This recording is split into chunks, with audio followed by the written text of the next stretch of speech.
Numa aglomeração no fundo do ônibus, surge uma discussão entre duas moças, que, se ofendendo, partem para a agressão. O motorista levanta e vai até o fundo do ônibus para ver o que estava acontecendo. Quando chega lá no fundo, observa a briga e vê que a briga era a disputa por um lugar vazio. As duas queriam sentar no mesmo lugar. Após dizer algumas palavras, o motorista volta e segue viagem. Sem entender como ele resolveu o conflito, um passageiro pergunta o que ele havia dito para acabar com a briga, vendo inclusive que as duas desistiram de sentar no banco. O motorista calmamente respondeu: eu lembrei as duas que o lugar ele está sempre destinado àquela pessoa que está meio fora do peso. Deus ultimamente tem usado uma mensagem sutil e eficaz para mexer com a vaidade humana e possivelmente acabar com grandes conflitos, com grandes disputas.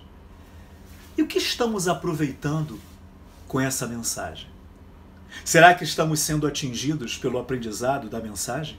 Será que o Criador, mexendo com a vaidade de todas as nações, atingiu o seu objetivo? Há poucas semanas eu fiz um vídeo falando rapidamente de Judas. No Novo Testamento, Judas é um personagem que realmente me fascina.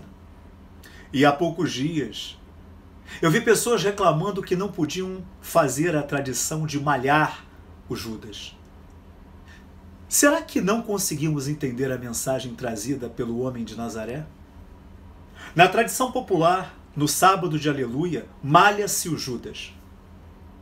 Se o objetivo está em descarregar a raiva pelo traidor, se a intenção é a vingança, se o nosso desejo é retribuir o mal, se a motivação é condenar igual, eu acho que a gente não aprendeu nada com aquele que foi traído.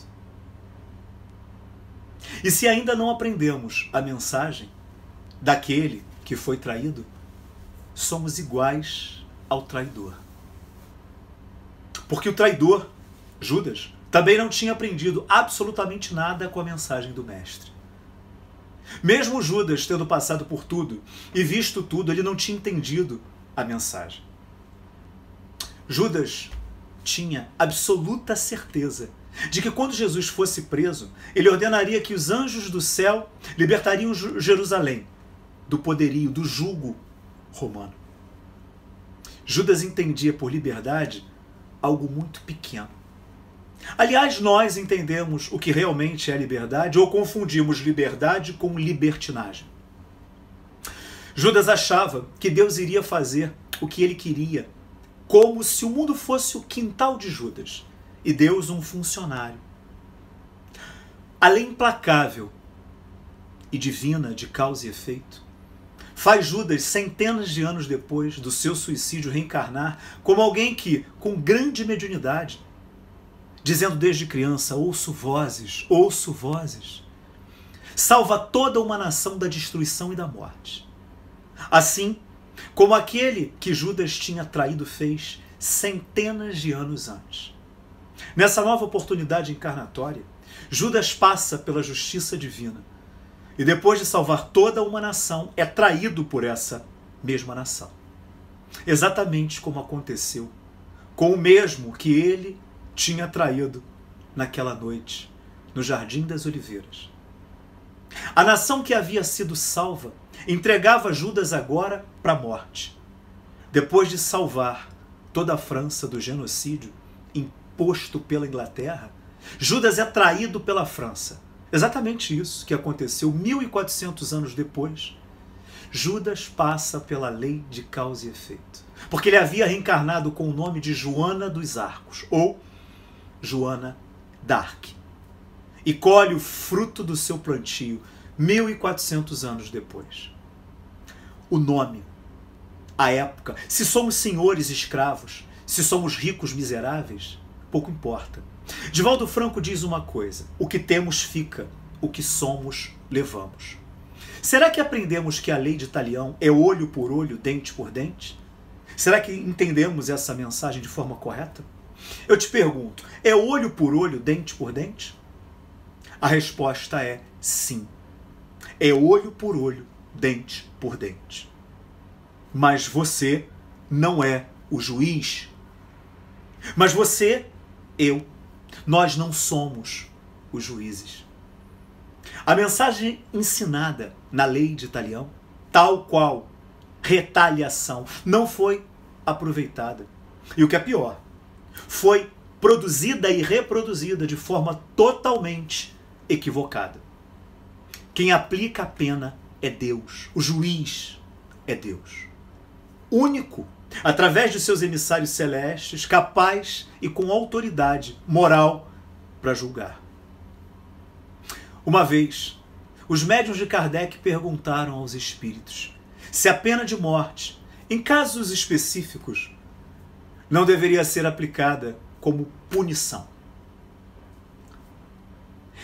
Eles então foram elencando, citando casos simples e casos hediondos. E a resposta dada pelos espíritos, em todos os casos, foi não.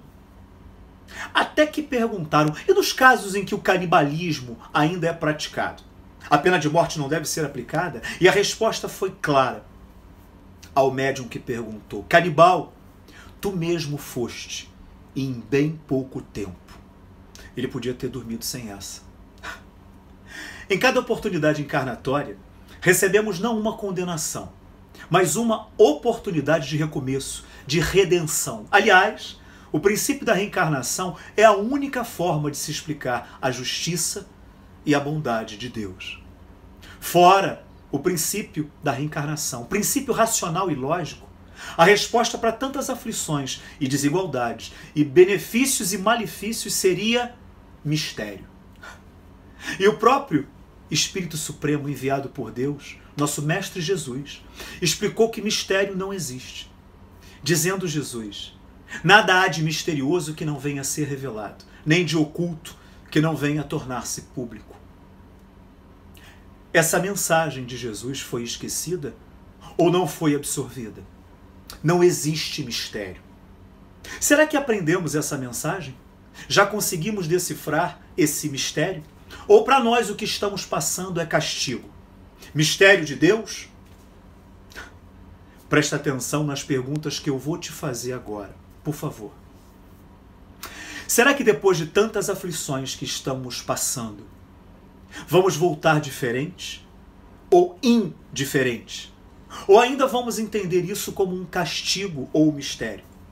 Depois de tudo que temos passado, não entendemos a mensagem? Vamos trair como o Iscariotes fez? A oportunidade que estamos tendo de transformação, vamos trair essa oportunidade? Platão confortavelmente dizia: é fácil, é compreensível uma criança ter medo do escuro, mas a real tragédia da vida é quando um adulto teme a luz. Será que essas experiências que estamos sofrendo ainda não nos amadureceu para enxergarmos a luz? Quando Jesus ensinou, não coloque a candeia debaixo do alqueire, é exatamente isso que ele pede. Que a luz do conhecimento espiritual não seja ocultada, escondida ou falsamente interpretada. E a reencarnação lança um farol sobre as trevas que não nos deixam enxergar e entender tantas aparentes injustiças, aparentes desigualdades e sofrimentos. Não podemos mais esconder essa luz, ou sermos imaturos nas revelações do mundo espiritual. Não coloque a candeia, a luz debaixo do alqueire. Alqueire vem de alcaire, que era o cesto que as mulas carregavam nas costas. Jesus pede para que a gente não coloque a luz escondida, ocultada, embaixo de cestos, mas que a gente venha expor essa luz a todos aqueles que estão caminhando no escuro. Será que depois de tanta iluminação, com essa lapidação, nós, pedras brutas, ainda não vamos ter o valor e o brilho da joia? Porque é exatamente isso que o artesão de joias, o ourives, faz. O martelo, o cinzel, a grosa, as batidas do aço, o fogo, a água, lapidam a pedra bruta na mão do ourives. Será que ainda não podemos refletir a luz e o valor depois de tanta lapidação que estamos sofrendo ultimamente? E às vezes nos perguntamos, quando essa lapidação, esse sofrimento, para que nos tornemos uma joia, vai acabar? Vai ter fim? E a resposta é, o sofrimento da joia acaba quando o ourives acha que a joia está pronta. Mas você ainda pode me perguntar, Alexandre, quando o ourives acha que a joia está pronta? O ourives acha que a joia está pronta quando ele se vê na joia. Nós não fomos criados para sermos a imagem e semelhança de Deus? O grande ourives? A lapidação é necessária na mão desse perfeito artesão. Quanta pergunta eu estou fazendo, né? Hoje eu estou fazendo muita pergunta. Mas a pergunta principal é, estamos sendo a imagem e semelhança de Deus? Faça-se a luz, disse o Criador. Estamos criando a luz no meio dessas trevas que estamos atravessando ultimamente? Ao menos refletindo a luz ou mostrando o nosso valor moral em benefício dos carentes, como joias prontas e lapidadas? É uma pergunta.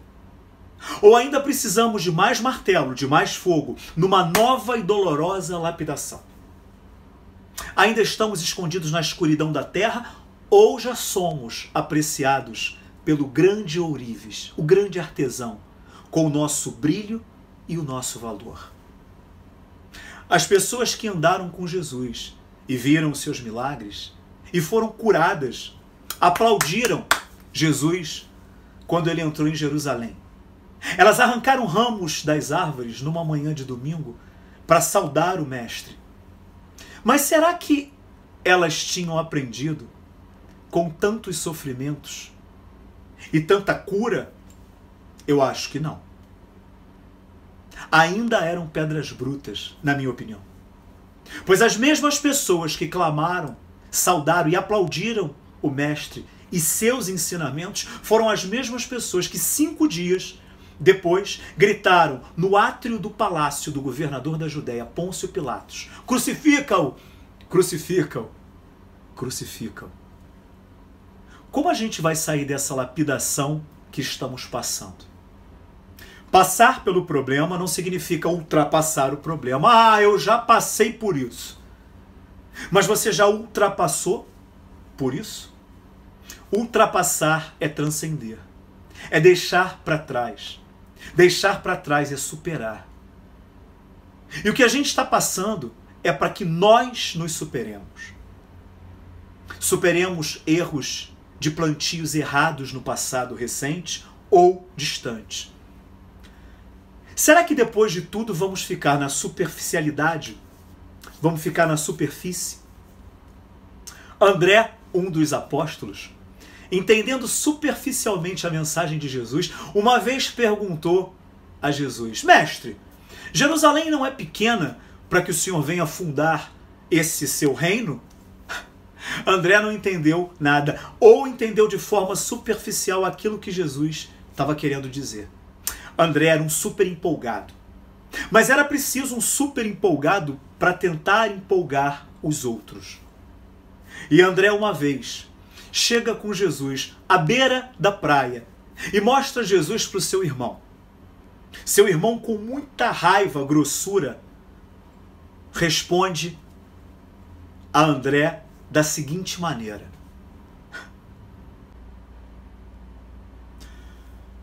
onde é que você estava? E André diz: irmão, eu trouxe aqui o Messias.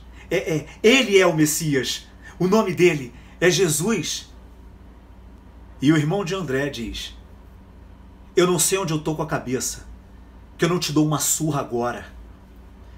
Como é que você quer que eu acredite que esse homem é o Messias? E André dizia: ele é o Messias. Eu tenho certeza. Ele é Jesus. É o Messias.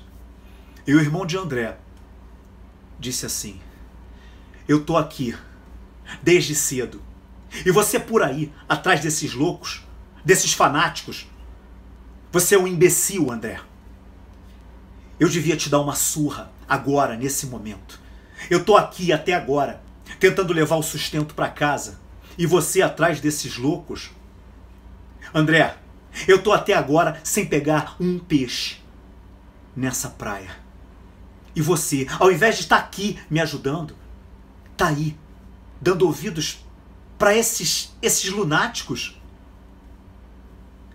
E Jesus chega para o irmão de André e pergunta: o que te aflige, Simão? O nome do irmão de André, Simão. Futuramente, Simão Pedro.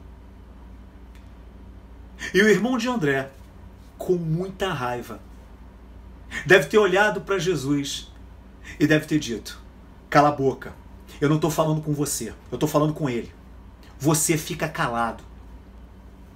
Jesus, então, calmamente, deve ter dito a Simão: o que te aflige, Simão? E Simão disse a Jesus: o que me aflige são pessoas como você. Gente que não tem o que fazer, que fica por aí. Gente que engana os outros.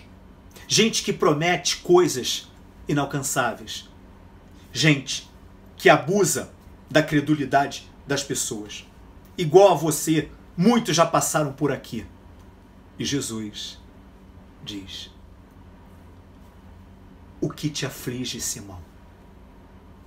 Presta atenção. O que realmente te aflige? O que está aqui que está te afligindo? E Simão disse: eu não sou como você, eu tenho família. Eu tenho que levar o sustento para casa. Eu não sou um andarilho louco.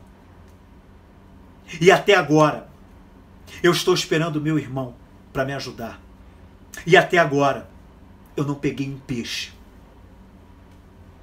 Jesus disse àquele homem: Simão, leva teu barco para a água.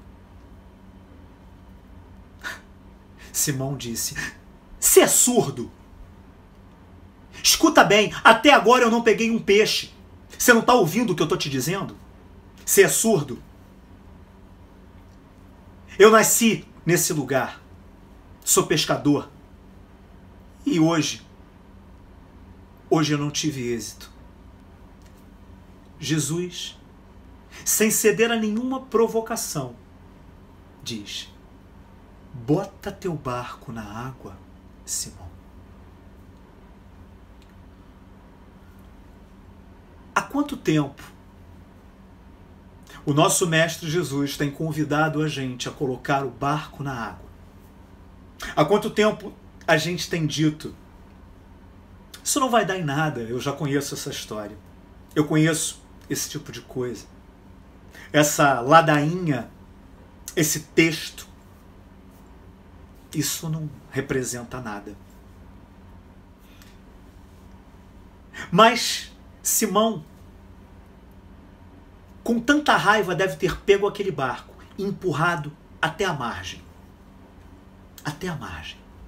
E para não bater em Jesus, ele deve ter dito: e agora, qual é a sua nova ordem, Messias? Jesus calmamente vai até o barco e diz: Simão, vamos a águas mais profundas. Presta atenção nisso. Vamos a águas mais profundas. Jesus convida Simão a sair da superficialidade. Simão, então, diz: então você, majestade, quer passear. Agora você quer dar uma volta. Jesus, subindo no barco, com tranquilidade, serenidade, não cedendo às provocações daquele pobre homem, cansado, exaurido, preocupado e angustiado. Porque a maioria das pessoas que nos provocam, que nos chamam para a briga, tem esse perfil. São pessoas moídas, cansadas, pessoas desgastadas, pessoas doentes emocionalmente.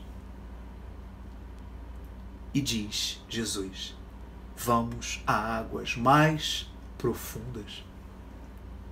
Simão, então, com muita raiva, deve ter remado, com muito ódio, segurando aquele remo para não bater em Jesus. Deve ter remado com muita força, desgastando aquela energia de raiva, de rancor, de preocupação, de exaustão, de não ter o que levar para casa naquele dia.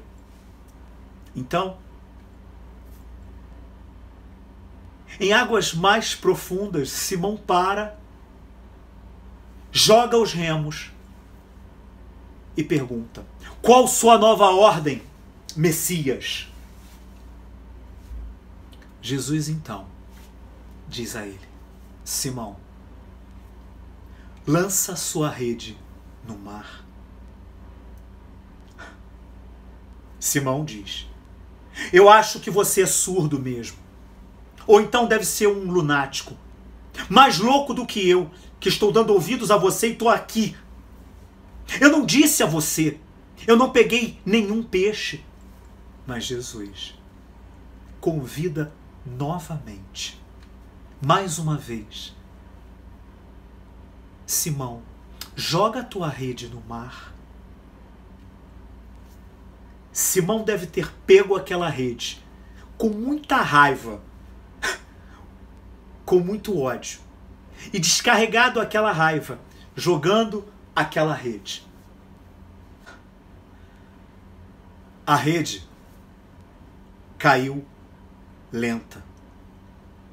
E Pedro deve ter olhado aquela rede sair da superfície. E quando ela foi afundando, era como se Pedro, olhando aquela rede, fosse se transmutando.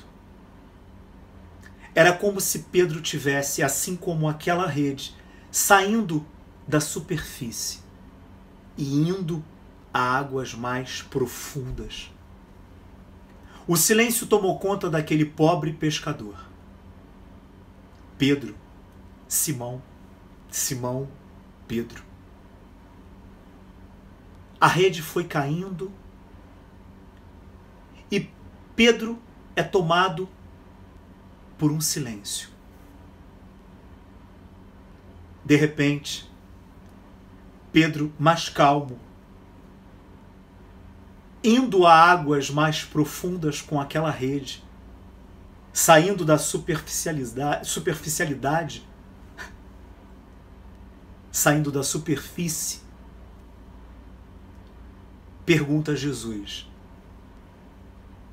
o que faço eu agora? E Jesus diz: puxa a rede, Pedro. E o resto da história você conhece. Quando Pedro vai puxar aquela rede, tinha tanto peixe, mas tanto peixe, mas tanto peixe naquela rede, que Pedro quase não consegue colocar aquela rede dentro do barco. Agora Pedro havia se transmutado. Pedro entendeu que Jesus era um homem incomum. Pedro, então, nesse momento, faz uma pergunta para Jesus, eu acredito. Pedro deve ter perguntado: quem é você? Quem é você? E Jesus, com a humildade de sempre, não disse quem ele era. Jesus deve ter dito a Pedro: Pedro, vem comigo. E Simão, ainda Simão, deve ter perguntado: mas nós vamos aonde? Jesus respondeu: nós vamos mudar o mundo. Olha essa resposta. Nós vamos mudar o mundo. A água lapida pedra. Pedra, Pedro. Pedro é lapidado pela sutileza sofrida daquelas águas. Mas foi a chegada de um grande ourives que transformou a dureza daquela pedra bruta. Pedro. Tomara que essa maré, com esse sofrimento, nos traga o alimento mais importante, o alimento espiritual. Tomara que a gente tenha aprendido que a ausência do alimento, o alimento da matéria, nos leva a águas mais profundas. Mas é preciso crer no Mestre e lançar nossas redes, se quisermos, a partir de agora, mudar o velho mundo. Não precisa compartilhar esse vídeo, caso você não tenha gostado. Compartilhe alguma coisa que tenha na sua geladeira, no seu armário, no seu guarda-roupa. Eu te agradeço muito mais. Obrigado pelo seu tempo.